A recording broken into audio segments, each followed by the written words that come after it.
Abramos nuestras Biblias en el capítulo 16 del Evangelio de Mateo. Estamos estudiando de nuevo esta porción tan asombrosa de las Escrituras que nos presenta la transfiguración de nuestro Señor Jesucristo. La semana pasada comenzamos nuestro estudiando los versículos 27 y 28 del capítulo 16, y después estaremos estudiando hasta el versículo 13 del capítulo 17, ya que esta sección entera trata del mismo gran tema. Ahora, en esta sección tan maravillosa, Jesús le promete a los discípulos y a una multitud que se ha congregado ahí junto con los discípulos que Él va a regresar en gloria. Regresemos al versículo 27 del capítulo 16 para regresar a nuestro estudio. Jesús dice ahí: porque el Hijo del Hombre vendrá en la gloria de su Padre con sus ángeles, y entonces pagará a cada uno conforme a sus obras. Ahora, aquí está la primera promesa abierta de la segunda venida que se registra en el Evangelio de Mateo. Y nuestro Señor aquí está diciéndole a los discípulos: escuchen, les he estado hablando de la negación personal, les he estado hablando de llevar su cruz, les he dicho que debo ir a Jerusalén para sufrir muchas cosas y ser matado. Ustedes están muy conscientes de la persecución, de la hostilidad, del rechazo que hemos visto por parte del pueblo. Ustedes saben que el mensaje que les he dado es un mensaje de sufrimiento y muerte, mi muerte y su muerte. Pero no siempre será así. Habrá una época, habrá un tiempo cuando hay gloria. Habrá un día cuando el Hijo del Hombre venga en la gloria refulgente total, plena del Padre con sus ángeles, y después Él actuará en juicio sobre todo hombre. Habrá un tiempo de gloria. Habrá un tiempo cuando el Hijo del Hombre no venga en humillación, sino en majestad real. Y este es un mensaje tan importante para ellos. Provee un equilibrio tan apropiado para lo que acaban de escuchar. Porque se les ha dicho en el versículo 24 que Jesús demanda negación personal, llevar una cruz y obediencia leal, que el sufrimiento será para ellos una manera de vivir, que deben esperar rechazo, hostilidad, inclusive la muerte. Pero eso será compensado de manera maravillosa por la venida en gloria. Ahora, la segunda venida de Jesucristo entonces es introducida aquí, es presentada, y para Mateo se vuelve una verdad muy importante. Él habla en más detalle acerca de ella en el capítulo 24, capítulo 25 y después inclusive en el capítulo 26. Porque Mateo, como puede ver usted, está presentando a Jesús como rey, y conforme el rey viene al mundo la primera vez, como sabemos, Él es rechazado.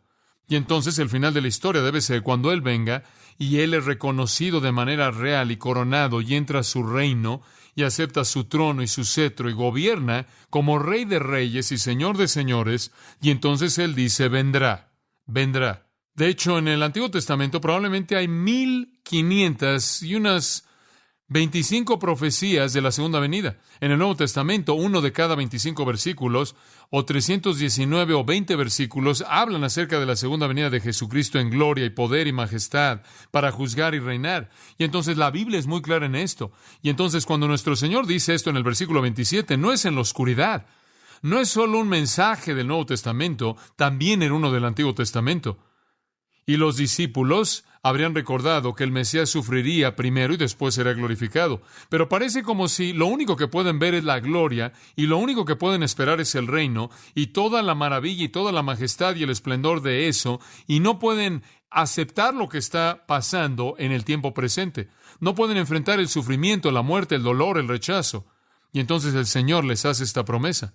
Pero francamente, como dije el domingo pasado, la promesa es muy difícil de creer, muy difícil. Decir vengo en gloria y en algún momento en el futuro parece ser tan lejano y tan difícil de concebir, tan difícil de aceptar, tan difícil hacerlo tuyo, apropiarse de ello, cuando estás viviendo en cierta manera en el tiempo presente, en el que están en medio de la hostilidad, rechazo, de llevar la cruz, de negarse a sí mismo, inclusive la muerte. Y entonces el Señor en su gracia maravillosa va a dar un paso más allá de la profecía. Y en el versículo 28 Él les promete una probada. No solo les digo que vengo, se los voy a probar mediante una probada maravillosa. Y en el versículo 28 les dijo: de cierto os digo que hay algunos de los que están aquí que no gustarán la muerte hasta que hayan visto al Hijo del Hombre viniendo en su reino. Algunos de ustedes lo verán. No solo deben esperar que lo que yo les estoy diciendo suceda, sino que tendrán una probada personal. Y esa probada comienza en el versículo 1 del capítulo 17 y sigue hasta el versículo 13. Ahí encontramos el texto completo. Es su transfiguración.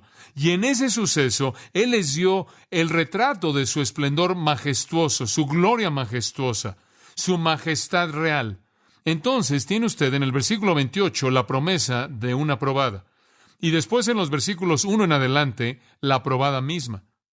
Y lo que vemos es una probada pequeña, un vistazo pequeño de gloria.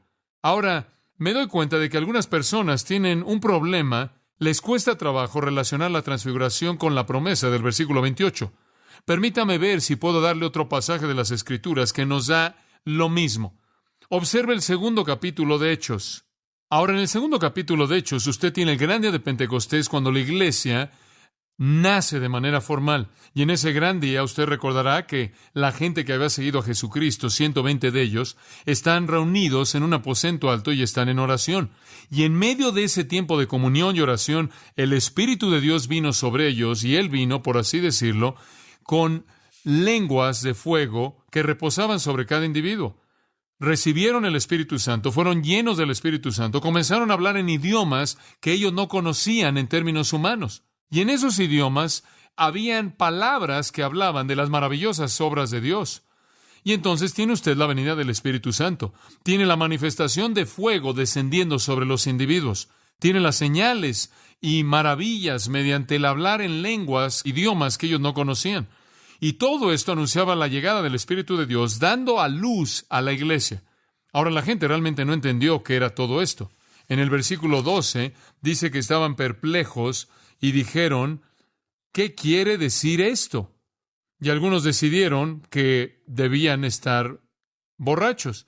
Pero ahí en el versículo 16, Pedro dice, mas esto es lo dicho por el profeta Joel. Y él ahora cita hasta el versículo 21 una sección entera de Joel 2. Ahora escuche, esto está por ser cumplido en la segunda venida, esa sección entera. Versículo 17, y en los postreros días derramaré mi espíritu sobre toda carne. Y vuestros hijos y vuestras hijas profetizarán, vuestros jóvenes verán visiones, y vuestros ancianos soñarán sueños. Y de cierto sobre mis siervos y sobre mis siervas en aquellos días derramaré de mi espíritu y profetizarán. Y daré prodigios arriba en el cielo y señales abajo en la tierra, sangre y fuego y vapor de humo. Y todo esto, el sol se convertirá en tinieblas, la luna en sangre, antes que venga el día del Señor, grande y manifiesto y demás. Ahora, conforme usted lee esa profecía de Joel, usted sabe que se relaciona con la segunda venida. También sabe que todo lo que se promete en esa profecía por parte de Joel no sucedió en el día de Pentecostés. Pero lo que sucedió en el día de Pentecostés, de acuerdo con el versículo 16, es lo que es dicho por el profeta Joel. En otras palabras, aquí hay una probada, aquí hay una muestra, o aquí hay un elemento de gloria final, o de sucesos del reino final. Usted aquí encuentra una probada el día de hoy, en Pentecostés, de lo que vendrá en su totalidad cuando Jesús regresa. ¿Se da cuenta? No es que Pedro está diciendo que todo eso se cumple hoy. No, está diciendo, están viendo un vistazo de esa gloria final, están viendo una probada de ese cumplimiento final. Y de hecho, no es solo que esto puede ser visto en Hechos 2, todo lo que Jesús hizo, todas sus señales y maravillas y milagros, todas las que hicieron los apóstoles, toda su enseñanza maravillosa, su efecto en el mundo, fue una probada de la gloria de la segunda venida. Esa es la razón por la que el escritor de Hebreos dice, han probado las buenas cosas que están por venir. Y entonces lo que usted tiene aquí es que nuestro Señor les está diciendo, para que nunca duden de la realidad de la segunda venida, les voy a dar un vistazo de gloria, les voy a dar otra probada de la realidad de la segunda venida para que no duden. Y como dije, viene en un momento muy importante, un momento maravillosamente importante, porque viene en un momento en el que necesitan equilibrio. Acaban de oír acerca del sufrimiento. Acaban de aprender que Jesús era un Salvador sufriente y ahora necesitan ver un vistazo de Él como un Rey glorioso. Se les había recordado que sus seguidores compartirían en sus tristezas y necesitaban también saber que sus seguidores también compartirían de su gloria. Ellos sabían que como un Salvador sufriente, Él los llamaba a una negación de sí mismos, a llevar la cruz y una obediencia leal a costa de lo que fuera, inclusive su vida. También necesitaban saber que como rey Él les ofrecía la recompensa de un rey. Y entonces hay un equilibrio aquí en sus corazones, conforme son expuestos a la majestad de la gloria de la segunda venida, para que sepan que la humillación ahora significa gloria entonces. Y como las epístolas nos dicen, si sufrimos con Él, también seremos glorificados con Él. Y entonces la probada maravillosa, milagrosa de la gloria final les va a recordar que va a suceder. Y para llenar sus corazones con certeza y esperanza en medio de gran desesperanza. Ahora, aquí hay otro pensamiento que añadiría aquí como un comentario al margen. En mi entendimiento del Antiguo Testamento, no era raro que un profeta, cuando hacía una predicción acerca de un acontecimiento distante, lejano, y dijera que algo iba a suceder en el futuro distante, la venida del Mesías, también hacía una predicción acerca de algo que iba a suceder en el futuro cercano. Con mucha frecuencia, de hecho, la profecía tenía un cumplimiento cercano y un cumplimiento distante o futuro. Y la razón por la que los profetas hicieron esto fue para verificarse a sí mismos como profetas y para darle esperanza a la gente del cumplimiento futuro. En otras palabras, si alguien predecía que algo iba a suceder al final de los tiempos, ¿cómo podría usted confiar en ellos? ¿Cómo podría saber que algo así sucedería? Bueno, el profeta entonces predecía algo en el futuro cercano, y después cuando el suceso cercano sucediera, usted también podría creerle que en el futuro también se cumpliría lo que había dicho. Y entonces era parte de la credencial profética el afirmar algo en el futuro distante y después verificar que usted era digno de confianza mediante una predicción profética inmediata que tenía su cumplimiento durante la vida de aquellos que lo habían oído hablar usted. Y entonces creo que en un sentido muy real Jesús está acreditándose a sí mismo como un profeta verdadero y digno de confianza al decir, sí, yo vendré en el futuro y en el último día en la gran segunda venida. Y para probarlo, yo predigo que algunos de ustedes no morirán hasta que me vean en mi majestad real.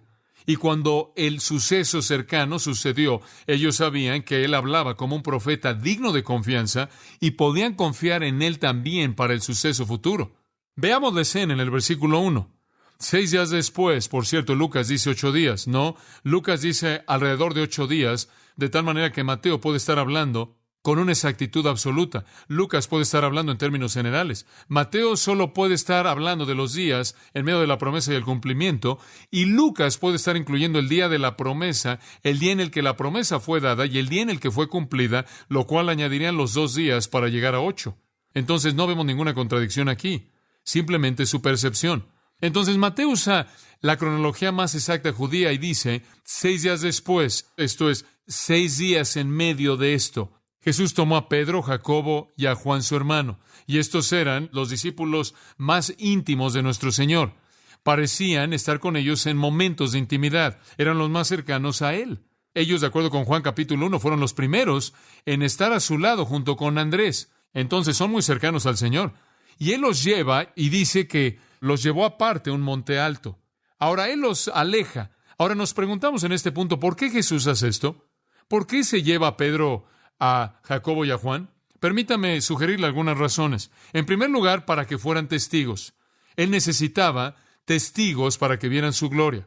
Ahora, Deuteronomio 19:15 estableció un principio que cualquier testimonio debía ser confirmado en la boca de ¿cuántos? 2 o 3 testigos. Y entonces el Señor va a desplegar su gloria y quiere que sea confirmada en la boca de 3 testigos, testigos dignos de confianza, y entonces son llevados para ser esos 3 testigos. En segundo lugar, son llevados porque eran los discípulos íntimos del Salvador, eran los que estaban más cercanos a Él. Ellos estuvieron cerca de Él más que cualquier otro, y con mucha frecuencia quizás lo acompañaron en momentos íntimos de oración. Y entonces Él los lleva a ese monte alto. No creo que eso les habría impactado mucho. Quizás eso sucedió muchas veces. Frecuentemente estuvieron solos con Jesús. Ciertamente Marcos 5:37 indica que estuvieron ahí cuando resucitó a la niña joven. Lo acompañaron, recordarán en Marcos 14 dice, allá al huerto de Getsemaní la noche que Él agonizó y sudó gotas de sangre. Ellos estuvieron con Él en intimidad también. Y entonces no nos sorprende que son Pedro, Jacobo y Juan. Y entonces creo que en cierta manera podemos entender por qué. Porque parece apropiado que conocieron de manera más íntima su tristeza y aquellos que conocieron de manera más íntima su sufrimiento debían también ver su gloria de manera más íntima. Y entonces creo que también ellos quienes sufrirían, Pedro crucificado boca abajo, Jacobo decapitado y Juan exiliado, también deberían ver su gloria. Y entonces fue su intimidad con el Señor que los llevó a esta ocasión. Y en tercer lugar, creo que otra razón por la que Él los llevó fue porque ellos eran reconocidos como líderes dignos de confianza. Eran hombres de gran liderazgo espiritual. Y cuando vino el momento de expresar lo que sucedió, ellos serían confiables.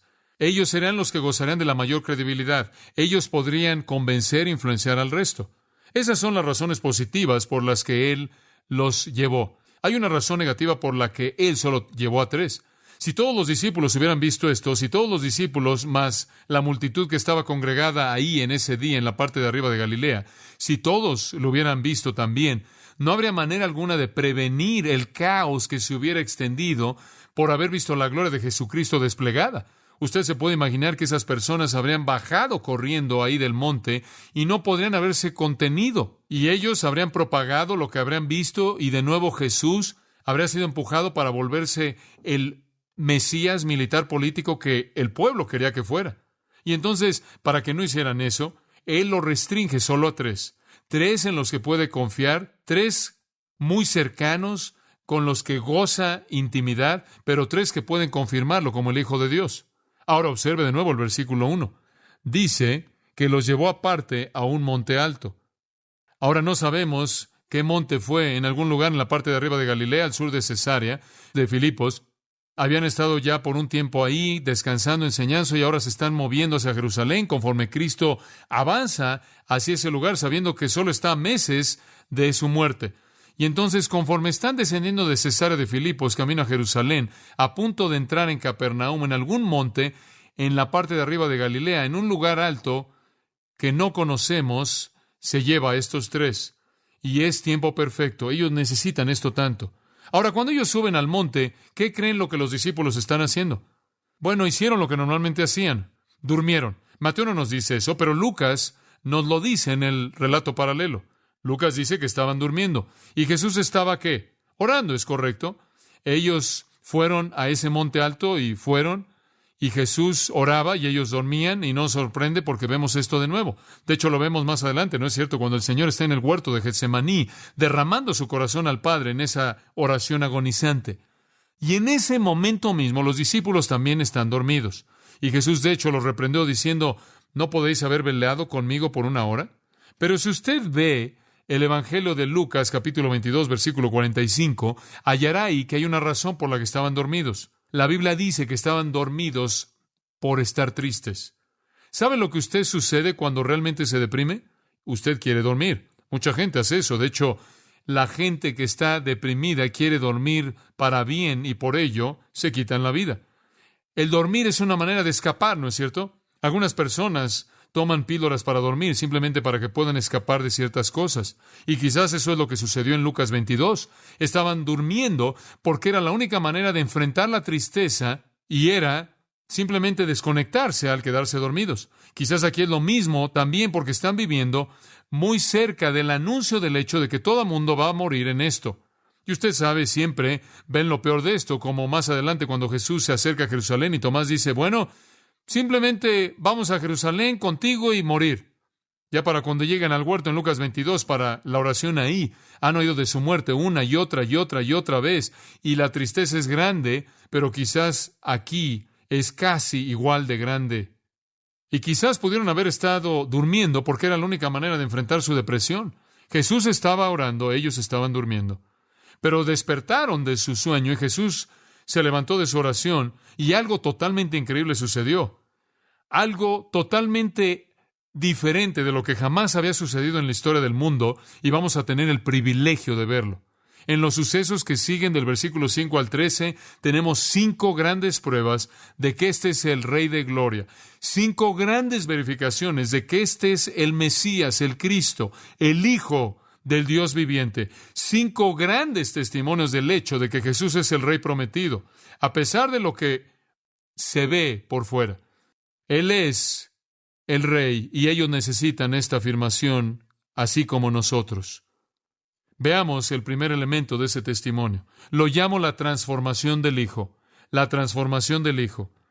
Versículo 2. Y se transfiguró metamorfosis. Él fue totalmente cambiado. Y ese término morfeo tiene que ver con el cuerpo y la forma. Su cuerpo, su forma fueron totalmente cambiadas. Y eso es realmente lo único que podemos decir de esto. No sabemos nada de esto. No podemos explicarlo. Es sobrenatural. Y resplandeció su rostro como el sol y sus vestidos se hicieron blancos como la luz. Era una luz refulgente. Y su rostro como el sol. Literalmente la gloria interior fue revelada. Y aquí vemos la transformación del Hijo. Este Jesús, a quien habían estado viendo caminando diariamente con forma humana, y aquí vemos nada más que el resplandor refulgente de Dios velado. Y esto, amados, es el testimonio más grande de Jesucristo, creo yo, de cualquier otro pasaje en la Biblia. Si usted realmente quiere saber quién es Jesús, aquí está. La gloria está radiando de adentro hacia afuera. Usted solo lo puede entender si puede entender algún tipo de foco sobrenatural infinito. La luz que viene desde adentro se esparce y Jesús está brillando como un foco de luz divina y su brillo es como el del sol. El resplandor está brillando y está atravesando su vestido y está enviando haces, rayos de luz. No hay duda alguna de quién es. No hay duda, porque cada vez que en las Escrituras Dios manifiesta la esencia de su Espíritu invisible, es manifestado como luz, ¿no es cierto? Usted regresa y encuentra la Shekinah, el brillo de la luz de Dios en el Antiguo Testamento. Dios se manifiesta a sí mismo en luz refulgente, en columnas de fuego, una nube. De hecho, esa luz aparece como fuego, algunas veces como una nube brillante, otras veces, y aquí, simplemente como luz refulgente como el sol. Cuando Dios, quien es Espíritu invisible, escoge adoptar una forma para revelarse a sí mismo, fuera de la encarnación de Jesucristo, esa forma es luz, luz refulgente. Este es Dios. Y Pedro dio testimonio de eso. En 2 de Pedro 1, él dice, y no les hablamos de la segunda venida del Señor Jesucristo en poder como una fábula, sino que fuimos testigos oculares de su majestad. La vimos. Y Juan escribe, y vimos su gloria, Juan 1:14. Gloria como del unigénito del Padre, lleno de gracia y de verdad. Vimos la esencia misma de Dios derramándose de esa forma humana, transformada ante nuestros mismos ojos. Y claro, cuando el Hijo del Hombre venga, Mateo 24, 31 y 25, 31 dice, cuando el Hijo del Hombre venga, Él viene en poder y gran gloria, brillante, refulgente. Y no es que usted pueda pensar que esto sea otra cosa. En Apocalipsis capítulo 1 tenemos un retrato de Jesucristo en términos maravillosos. Lo muestra moviéndose entre sus iglesias y dice que su cabeza y su cabello eran blancos como la lana, blancos como la nieve. Sus ojos eran como llama de fuego, sus pies como bronce bruñido en un horno, su voz como el sonido de muchas aguas, y él tenía en su mano derecha 7 estrellas, y de su boca salía una espada de 2 filos, y su rostro era como el sol brillando en su fuerza. Su rostro era como el sol más brillante. Es el mismo retrato que usted ve exactamente aquí. Como puede ver, Jesucristo en su forma humana está velado. El cuerpo es un velo, es una pared, un muro. Cierra la realidad. Pero cuando Él se quita ese velo por un momento, es el sol refulgente que es visto. Y eso es lo que ellos vieron. Eso es lo que usted ve cuando ve este texto. No hay duda de quién era. Este es Dios, quien es sinónimo de gloria, la esencia revelada de su naturaleza. Cuando Jesús vino a la gloria, Él es Dios, pero Él se vistió de ese velo de humanidad y vistió la gloria. Pero aquí Él dio un vistazo. Este es Dios. No deje que nadie venga y le diga que Jesús no es Dios. La gloria vino desde adentro. Y entonces su deidad, su realeza majestuosa, su majestad real, su realeza como el Hijo de Dios, el ungido del Padre, es vista por la transformación del Hijo. En segundo lugar, por el testimonio de los santos. Por el testimonio de los santos. Observe el versículo 3. Y aquí les aparecieron, y Lucas añade en gloria, no con gloria, pero en su gloria, rodeados de ella, Moisés y Elías hablando con él. Y ahora Pedro, Jacobo y Juan no solo están viendo algo que va más allá de su comprensión, están oyendo una conversación. Aquí está la segunda gran confirmación de Jesucristo. Ellos también, esto es Moisés y Elías, aparecieron en gloria. Ahora alguien hizo una pregunta torpe. Bueno, ¿cómo es que Pedro, Jacobo y Juan lo reconocieron? ¿Cómo es que sabían que eran Moisés y Elías? Bueno, no sé por qué la gente se molesta en hacer preguntas así. No sé, quizás tenían un gafete. Y si no tenían un gafete, quizás tenían algún tipo de intuición sobrenatural. Pero estoy seguro que si Dios pudo haber hecho esto, claro que pudo haberlos impresionado con quiénes eran. Realmente no es un problema, inclusive para los que no tienen Biblias con fotos. Entonces Moisés y Elías están ahí. ¿Por qué? Esa es una buena pregunta. Esa es una mejor pregunta. ¿Por qué están ahí? Moisés es sinónimo del Antiguo Testamento, ¿no es cierto? De hecho, ¿sabe usted que a veces el Antiguo Testamento es llamado Moisés? Bueno, así es. Es llamado Moisés y los profetas. Digo, es casi sinónimo de Moisés. Y la ley es llamada la ley de Moisés. Moisés es sinónimo del Antiguo Testamento. Criado en la corte de un rey, Faraón, el rey de Egipto, exiliado a los campos y a los rebaños de Madián para aprender la humildad y ser un siervo de Dios, escogido por Dios para confrontar a los egipcios y guiar al pueblo de Israel y sacarlos de esa tierra, y en medio del desierto del Sinaí a las fronteras de la tierra prometida.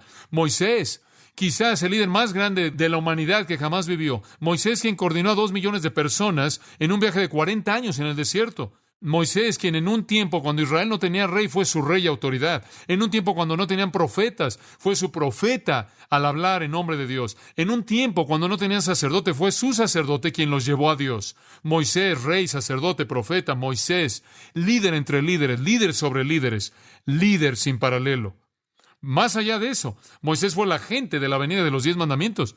Él fue el instrumento mediante el cual Dios dio la ley expresando su voluntad y revelando su persona.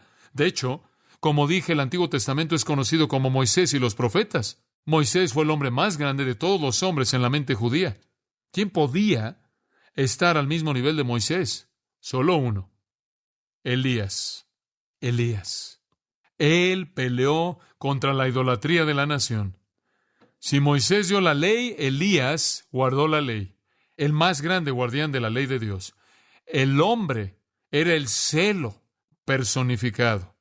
Él tenía valentía, él habló las palabras de juicio valiente y profundo, él tenía un corazón hacia Dios, él caminó con Dios, él tuvo poder milagroso. Usted lee Primero de Reyes, Segundo de Reyes, y usted ve la naturaleza milagrosa de los milagros y profecías de este hombre.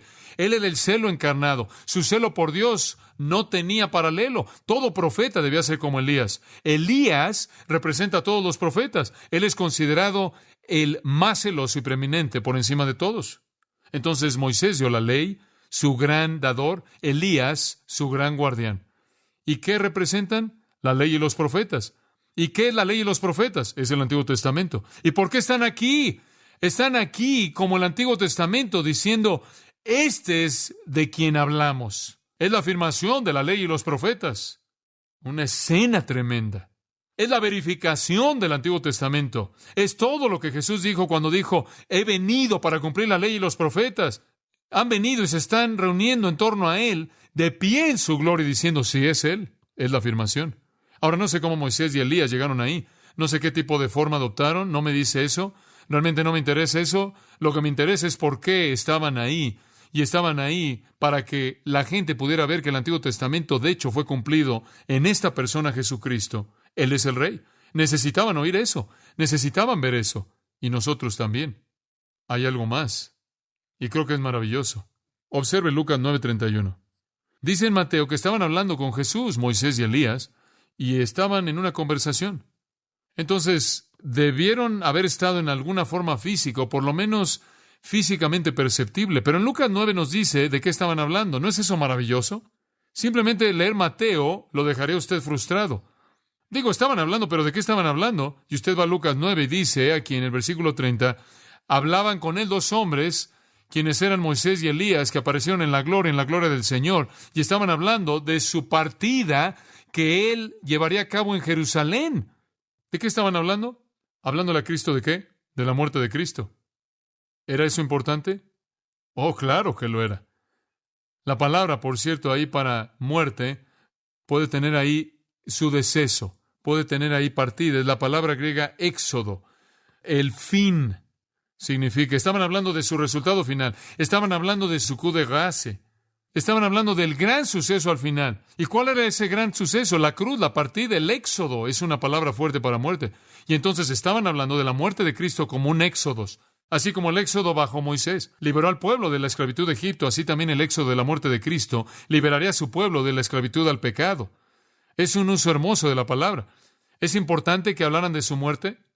Claro, Porque, ¿cuál era el elemento de todo esto que los discípulos no podían entender, que no encajaba con su programa mesiánico? ¿Su qué? Su muerte. No podían aceptar eso. Y entonces aquí está la ley y los profetas representados en estos dos hombres y están diciendo, oye, Señor, estamos a tiempo.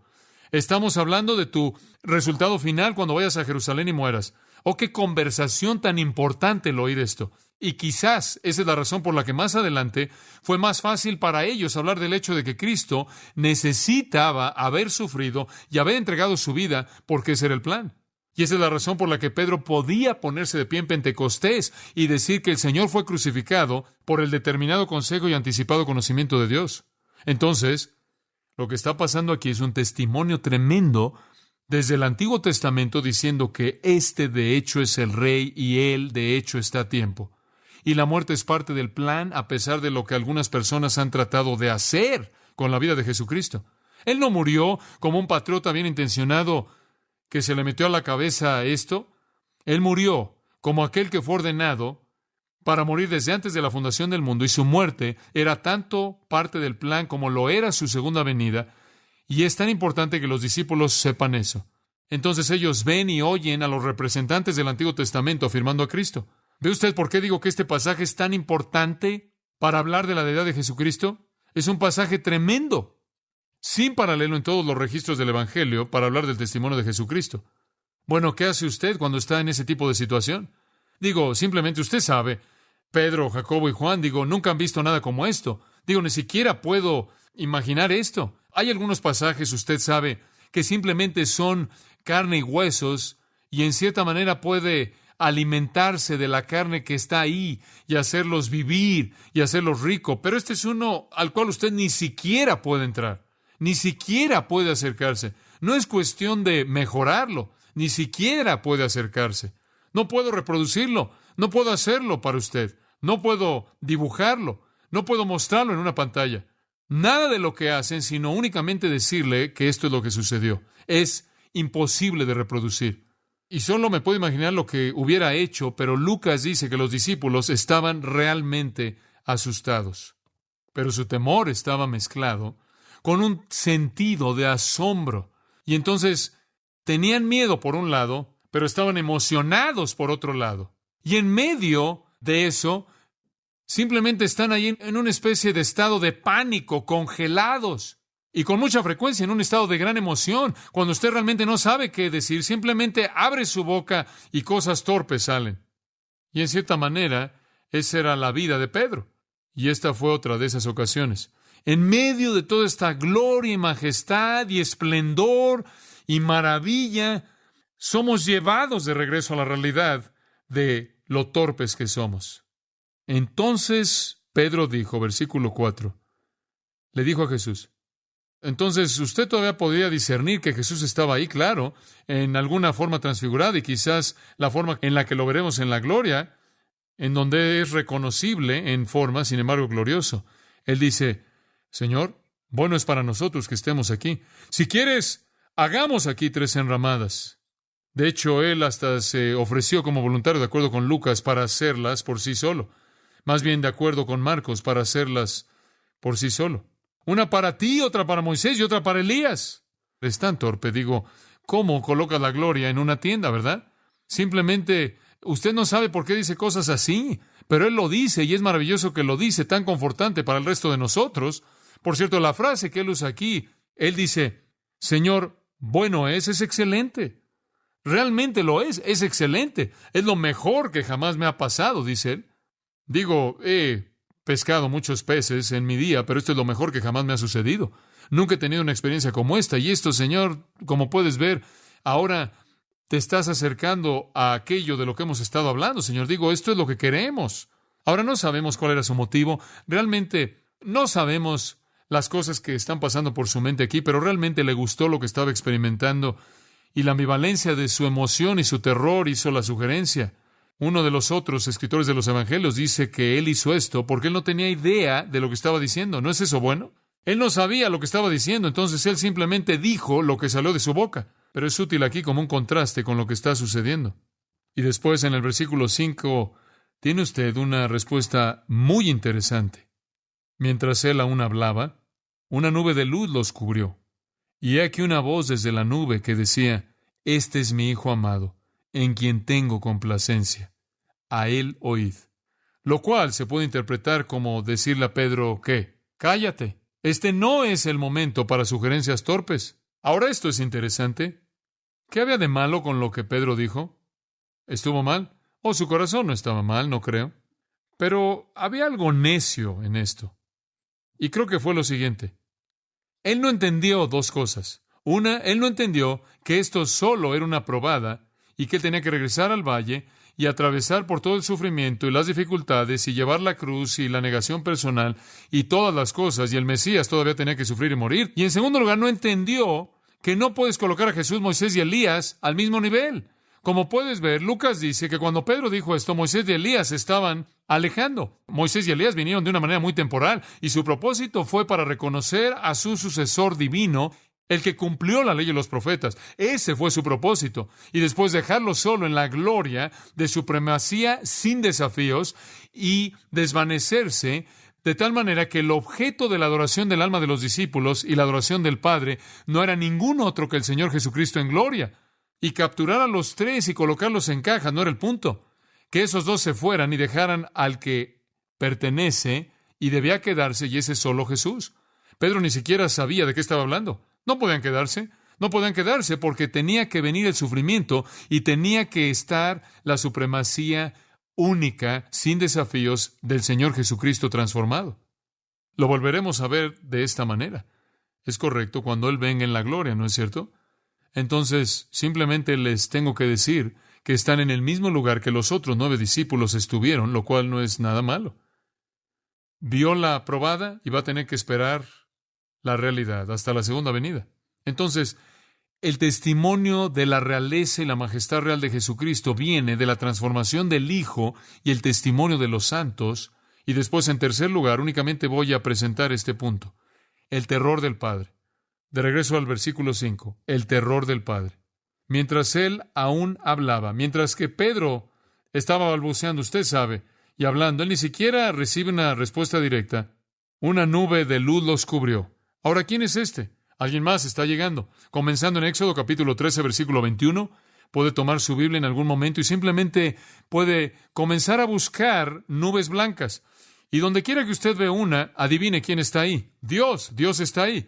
Y usted puede seguir esas nubes blancas hasta el capítulo 14 de Apocalipsis, y cuando llega al capítulo 14 de Apocalipsis, usted lee: y miré, y he aquí una nube blanca, y sobre la nube estaba sentado uno como el Hijo del Hombre. Y dice, y él tenía en su cabeza una corona de oro. ¿Quién es? Jesucristo. En su mano tenía una hoz filosa, y un ángel salió del templo clamando en voz fuerte a él que estaba sentado sobre la nube: mete la hoz y cosecha, porque el tiempo ha llegado para que tú recojas la cosecha de la tierra que está madura. Y el que estaba sentado en la nube metió su hoz en la tierra, y la tierra fue cosechada. En otras palabras, Jesús sentado en esa nube blanca, viniendo en gloria a juzgar la tierra. Nubes blancas, nubes brillantes, refulgentes, donde Dios se sienta. Y vino ahí sobre la escena, simplemente una escena que nos asombra. Y dice que una voz de la nube dijo: este es mi Hijo amado, en quien tengo complacencia. A él oíd.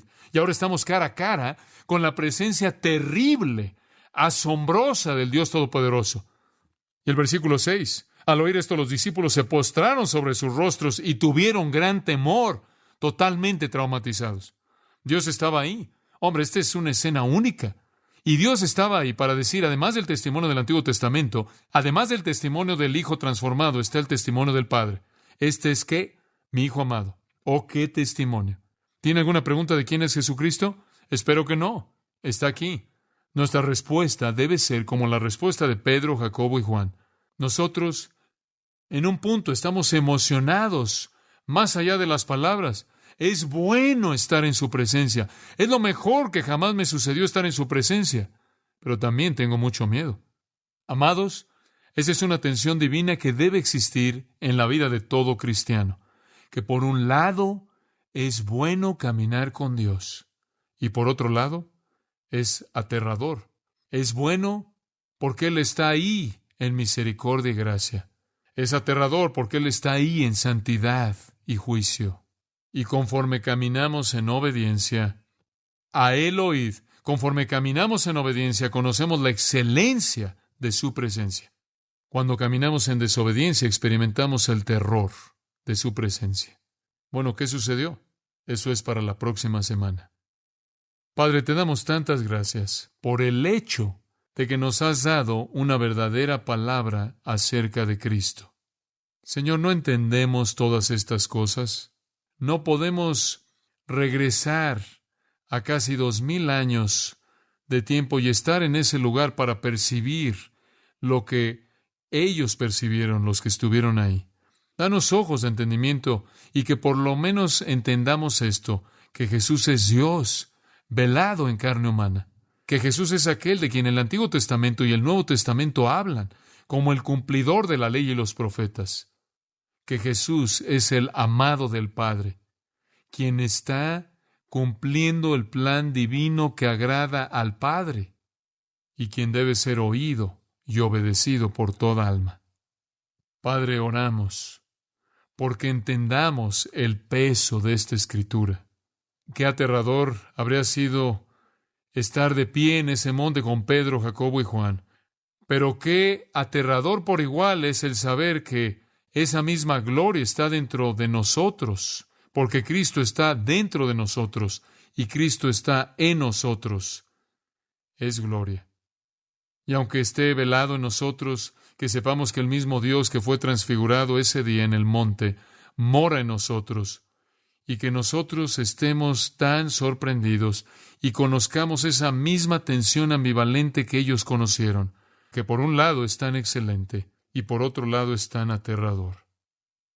Mientras sus cabezas están inclinadas, simplemente en una palabra de conclusión, aquellos de ustedes que nunca se han arrepentido y entregado su vida a Jesucristo, no pueden escapar la realidad de quién es, ni las palabras del Padre al escucharlo.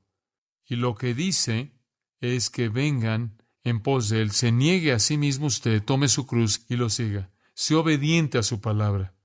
Sométase a Él como su Señor y Salvador.